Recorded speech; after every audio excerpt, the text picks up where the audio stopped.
ناظرین، روشنی T V کی طرف سے پروفیسر عاشق خان لائیو پروگرام میں حالات حاضرہ پہ تبصرہ کرنے کے لیے دو مہمانان پروفیسر اکرم میرانی صاحب، پروفیسر حمید اصغر فیق کے ساتھ سٹارٹ ہم لے رہے ہیں۔ میں باری باری ان حضرات سے ریکویسٹ کروں گا کہ موجودہ صورتحال سے جو ہمارا ملک گزر رہا ہے اس کے بارے میں اپنے ویوز جو ہے وہ بیان کریں۔ جناب پروفیسر حمید اصغر فیق صاحب۔ شکریہ عاشق صاحب۔ بسم اللہ الرحمن الرحیم۔ موجودہ صورتحال جو بظاہر دیگرگوں ہے، اس پر تبصرہ کرنا یا کچھ پریڈکٹ کرنا میرا خیال ہے کہ ناممکن سی بات ہے۔ یہ کہا جاتا ہے کہ ایک نسل کی جہالت دوسری نسل سے چلتے ہوئے تیسری نسل تک اس کا عقیدہ بن جاتی ہے۔ یعنی پہلے مقام پر جہالت ہے تو دوسرے مقام پہ روایت بنتی ہے، پھر عقیدہ بن جاتی ہے۔ تو بدقسمتی ہماری یہ ہے کہ ہمارے ملک پر جو اس وقت قیادت مسلط ہے اور اسے جن لوگوں کی سپورٹ میسر ہے وہ یقیناً اس تیسری نسل سے تعلق رکھنے والے ہیں، اور ان کے ہاں سوچنے سمجھنے کی صلاحیت تو مفقود ہے، عقیدت البتہ بدرجہ اتم موجود ہے، جس کی وجہ سے معاملہ تو اس وقت سپریم کورٹ میں پینڈنگ ہے۔ شاید ڈیڑھ گھنٹے تک فیصلہ متوقع ہے آ جائے۔ اگر یہ فیصلہ موجودہ حکومت اور اس کے جو سپورٹرز ہیں کسی بھی طور ان کے خلاف ہوا تو یقیناً وہ ملک کو انارکی کی طرف لے جائیں گے۔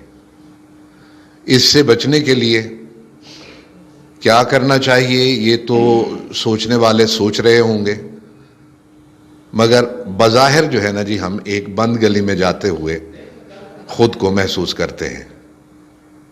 اللہ ہمارے ملک پر رحم کرے اور ہمارے حکمرانوں کو اور جو مقتدرہ قوتیں ہیں ان کو یہ توفیق عطا کرے کہ وہ کسی طرح ان بدتر سے بدترین ہوتے ہوئے حالات کو کنٹرول کر لیں۔ سٹاک مارکیٹ آج کریش ہو گئی اور ڈالر جو ہے وہ 200 کو چھونے کی کوشش کر رہا ہے، اور اگر حالات یہی رہے تو کل میرا خیال ہے کہ 200 کا فگر بھی وہ کراس کر جائے گا۔ غریب آدمی کہاں جائے گا اس کے بارے میں شاید حکمران نہ سوچیں، مگر میری اپیل ہے کہ عدلیہ کو ضرور سوچنا چاہیے۔ ناظرین، یہ پروفیسر حمید اصغر فیق تھے جو ایک صورتحال جو ہے اس کا ایک کمپریہنسو جو ہے ڈسکرپشن دے رہے تھے۔ انہوں نے جو موجودہ صورتحال ہے اسے بڑے خوبصورت طریقے سے ڈسکرائب کیا ہے، اور اس میں وہ لوگ جو صاحب اقتدار ہیں انہیں ذہنی کیفیات کو ڈسکرائب کرتے ہوئے ایک اندیا دیا ہے کہ آنے والے دنوں میں کیا ہوگا، ہماری معاشی صورتحال جو ہے وہ کس نیج پہ پہنچ چکی ہے۔ یہ جو صاحب اقتدار ہے یا صاحب اختیار ہیں ان لوگوں کو سوچنا چاہیے کہ اس کا بہت جلدی ایک سلوشن نکالیں تاکہ ہم ان مسائل سے بچ سکیں جو آگے ہم فیس کرنے والے ہیں۔ جناب پروفیسر اکرم میرانی صاحب جو بڑی گہری نظر رکھتے ہیں سیاسی حالات پر، موجودہ صورتحال پر، اب میں ان سے ریکویسٹ کروں گا کہ وہ اپنے ویوز جو ہے وہ ڈسکرائب کریں۔ جناب پروفیسر اکرم میرانی صاحب۔ پاکستان کی مشکل یہ ہے کہ پاکستان میں جو ہم سیاسی ماڈل چلا رہے ہیں اس میں جو میجر پالیسیز ہیں بنیادی طور پہ وہ ہماری جو سول گورنمنٹ کا کمپوننٹ ہے، پرائم منسٹر ہے یا پارلیمنٹ ہے یا کیبنٹ ہے، وہ زیادہ نہیں بناتے۔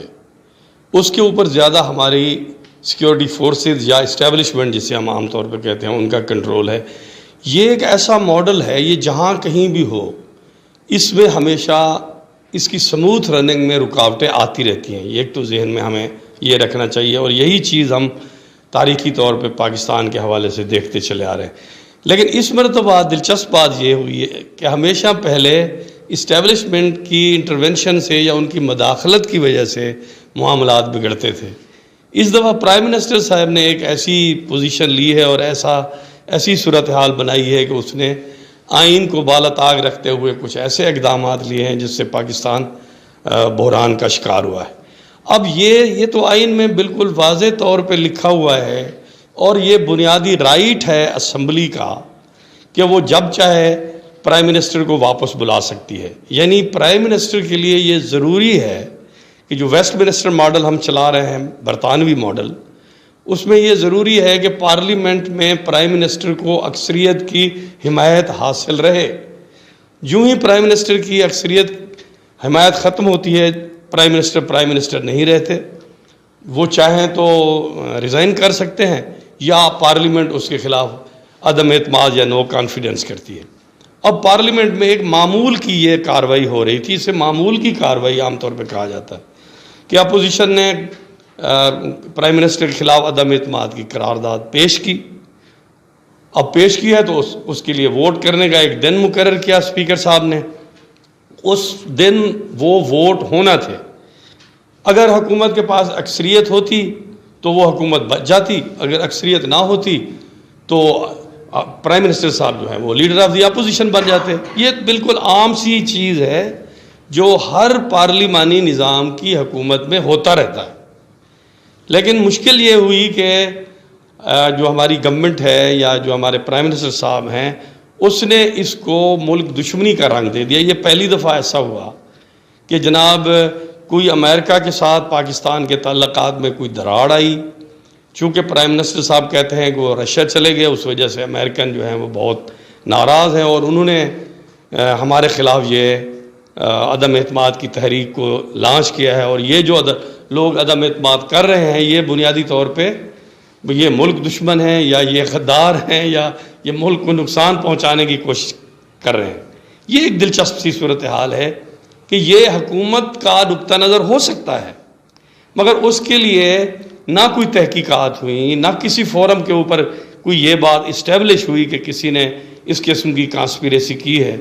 لا منسٹر صاحب کھڑے ہوئے ہیں ووٹنگ والے دن، جبکہ ووٹنگ والے دن اگر جب عدم اعتماد ہوتا ہے ووٹنگ کے علاوہ کوئی اور ایجنڈا نہیں لایا جا سکتا، لیکن وہ کھڑے ہوئے، انہوں نے جناب یہ ایک پیش کی، حکومت کی نقطہ نظر پیش کیا، اور بجائے اس کے کہ اس کے اوپر کوئی بحث ہوتی یا اسپیکر صاحب کوئی کے سامنے کچھ مواد رکھا جاتا یا کوئی ایسا میٹیریل سامنے لایا جاتا اسمبلی کے اندر جس کی بنیاد کے اوپر کچھ معاملات کو آگے بڑھایا جاتا، اسپیکر صاحب جو کہ اس وقت ڈپٹی اسپیکر صاحب تھے، انہوں نے ایک پہلے سے لکھا ہوا ایک حکم نامہ پڑھ دیا کہ جناب چونکہ یہ ملک کے ساتھ وفاداری کا ایشو ہو گیا ہے تو ہم اسی لیے ایمرجنسی حالات سپیشل ہیں، تو میں جو ہے یہ جو عدم اعتماد کی تحریک چل رہی ہے میں اس کو مسترد کرتا ہوں، اور غیر معینہ مدت کے لیے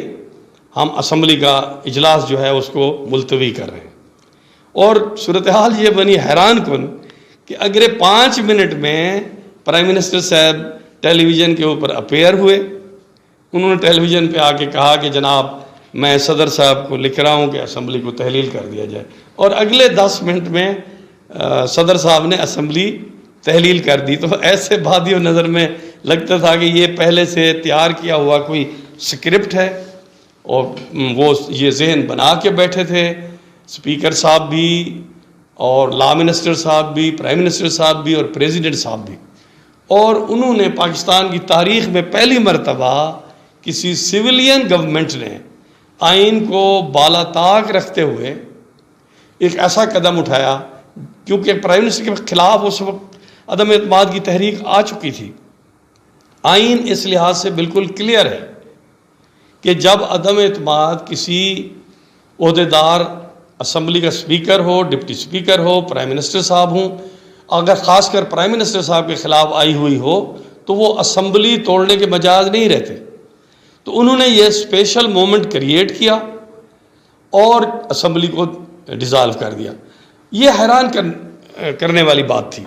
حالانکہ اگر آپ سیاسی تجزیہ کریں تو پرائم منسٹر صاحب کی اگر حکومت گر بھی جاتی، وہ اپوزیشن میں چلے بھی جاتے تو کیا ہوتا؟ وہ لیڈر آف دی اپوزیشن بن جاتے۔ پاکستان کے اقتصادی حالات ایسے نہیں ہیں کہ آنے والی گورنمنٹ جو کئی پارٹیوں پہ مشتمل ہوتی وہ کہ چند دنوں میں یا چند مہینوں میں ایسے حالات پیدا کر دیتی کہ سب لوگ واہ واہ کرنے لگتے. اگر یہ اپوزیشن میں آرام سے بیٹھتے تو انہیں بہت اچھے مواقع ملتے کہ یہ اپنی سیاسی پوزیشن زیادہ بہتر کر لیتے, گورنمنٹ کو دباؤ میں لاتے, اور آخر جب وہ الیکشن میں جاتی گورنمنٹ, چند ماہ رہ گئے ہیں الیکشن کو, 1 سال سے 1.5 سال کے درمیان, تو 1 سال کے اندر زیادہ چانس ہے کہ الیکشن ہو جائیں, تو اس میں پی ٹی آئی کو اور وزیر اعظم صاحب کو بہت فائدہ ہو سکتا تھا. لیکن معلوم نہیں کس وجوہات کی بنیاد پہ انہوں نے ایک غیر آئینی راستہ لینے کی کوشش کی, جس کی وجہ سے آج ہم پوری سپریم کورٹ میں کھڑے ہیں, اور یہ خبریں آ رہی ہیں کہ سپریم کورٹ نے ڈپٹی اسپیکر کی جو رولنگ ہے اس کو مناسب قرار نہیں دیا, آئین کے خلاف قرار دیا ہے. تو یقینی طور پہ اگر وہ آئین کے خلاف ہے تو پھر سارا پروسیس ریورس ہوگا, اور پھر پارلیمنٹ دوبارہ عدم اعتماد کی دن کی طرف جائے گی, اور یہ فیصلہ کرے گی کہ کسے پرائم منسٹر بنانا ہے, یا حکومت کو رہنے دینا ہے, یا حکومت کو گھر بھیجنا ہے. ناظرین, یہ پروفیسر اکرم میرانی صاحب تھے جو موجودہ صورتحال جو ہے اس پہ کچھ اظہار فرما رہے تھے. پاکستان کے وجود آنے سے اب تک جب ہم پورا جائزہ لیتے ہیں حکومتوں کا, تو جو بھی پولیٹیکل جماعت صاحب اقتدار بنی وہ ایک کنٹیکٹ کے تحت جو ہے وجود میں آئی. 3-4 سال گزرنے کے بعد جب وہ خود پر پرزے نکالنا شروع کر دیتے ہیں تو اسٹیبلشمنٹ جو ہے اسے اس حالت میں نہیں رہنے دیتی. اگر ہم لوگوں کے مقدر میں یہی لکھا ہے تو یہ تمام پولیٹیکل پارٹیز جو ہیں بائیکاٹ کر کے ایک طرف کیوں نہیں بیٹھ جاتی ہیں؟ صرف اسٹیبلشمنٹ جو ہے وہ صرف رول کرے اور ہم محکوم رہیں. جناب پروفیسر حمید اصغر فائق صاحب.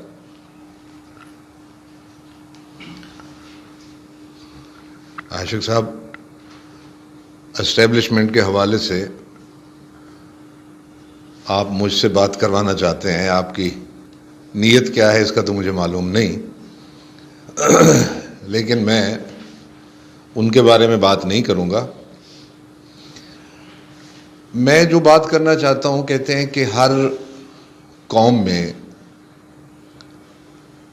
الہامی کتاب کے بعد جو مقدس ترین دستاویز ہوتی ہے وہ اس ملک کا آئین ہوتا ہے. اس آئین کو بنانے والے, ان کے ساتھ اسٹیبلشمنٹ نے کیا سلوک کیا, یہاں تک کہ قائد اعظم کی بہن کو بھی غدار کہا گیا,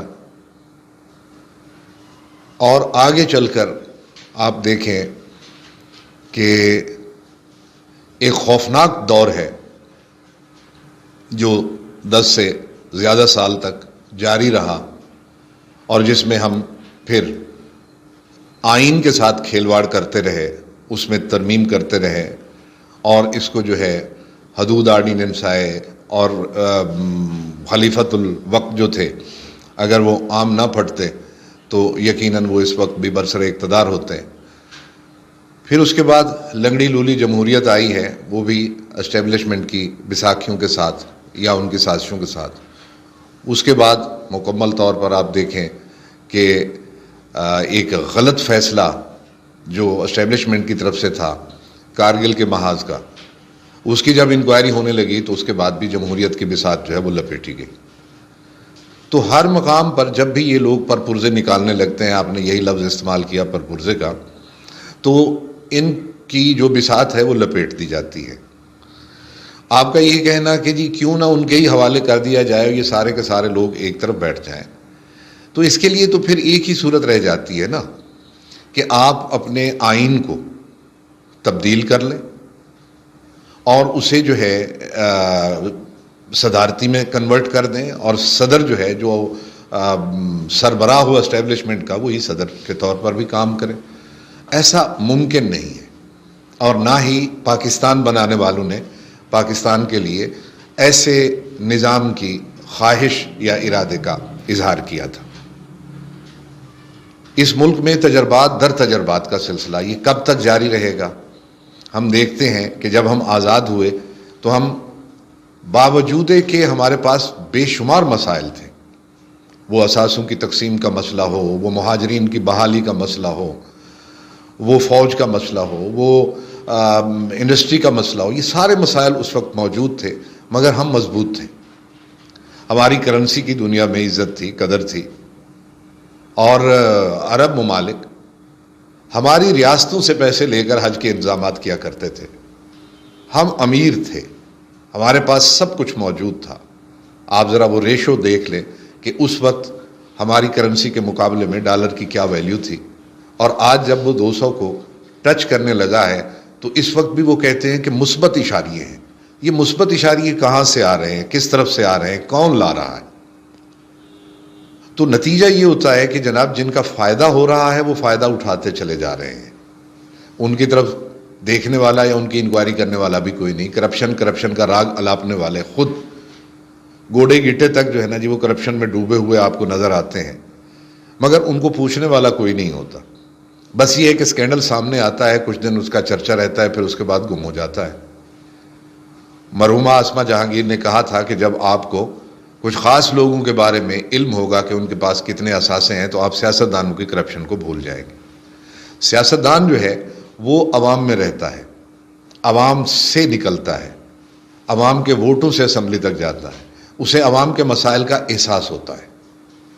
لیکن وہ لوگ جو 12ویں تک تعلیم حاصل کرنے کے بعد ایک خاص پروسیس سے گزرتے ہیں، جن کی ٹریننگ کا محور اور مرکز صرف یہی ہوتا ہے کہ تمہارے سامنے اگر دشمن آ جائے تو آپ نے اسے گولی سے اڑا دینا ہے اور اپنی حفاظت کرنی ہے، تو یقیناً وہ اپنے سامنے آنے والوں کو دشمن ہی سمجھیں گے اور انہیں گولی سے اڑاتے چلے جائیں گے.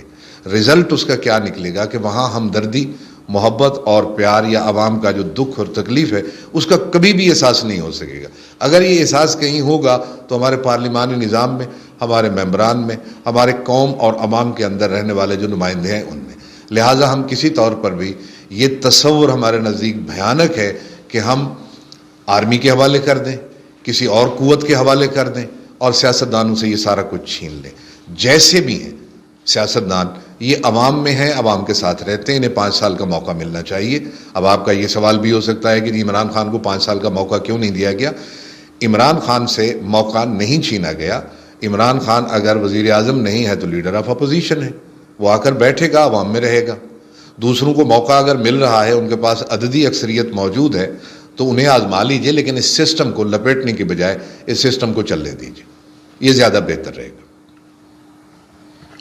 ناظرین، یہ تھے پروفیسر حمید اصغر فائق صاحب، جو پورے سٹرکچر جو ہے ایک ہمارے اس کا معاشرے کا اسے ڈسکرائب کر رہے تھے. اب ہمارے لیے سب سے بڑا المیہ جو ہے 1 ہفتے سے زیادہ گزر چکا ہے. ہم بغیر پرائم منسٹر کے، بغیر وزیر اعلیٰ کے ایک ملک جو ہے وہ چلا رہے ہیں. نہ ہماری کوئی خارجہ پالیسی رہی ہے، نہ ہمارے جو انٹرنل حالات ہیں انہیں کنٹرول کرنے کی کوئی اتھارٹی رہی ہے، نہ کوئی اپنی طرف سے سٹیپ اٹھا سکتا ہے کہ آنے والے دنوں میں انہیں کتنا سزا بھگتنی پڑے گی.